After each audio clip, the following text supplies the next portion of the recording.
Kaka. Ha, Şunun bana devirine versen ay ne açamadı dayını? qımmat değil go, el yeterli. Ne açay kımmat devulunu ne açay? 3160 manat. Ne açay?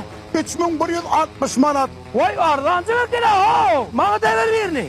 Bol ya. 60 var dün veriyen 3 bir yönünde efendim o ne ete? Ay bol ya, şu 60 manatın gerek gelo. Menden sana soğuk olsun, alıp beriyen.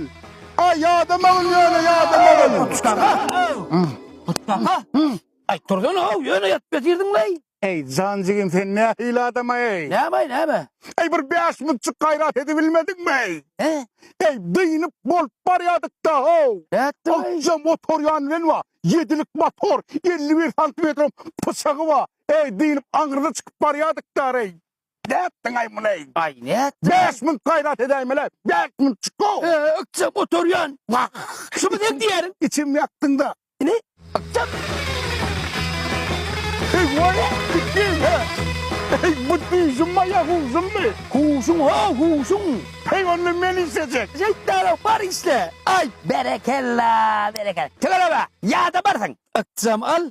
Akçam ödüşler. Sen deyinsin al. Benim et koyla.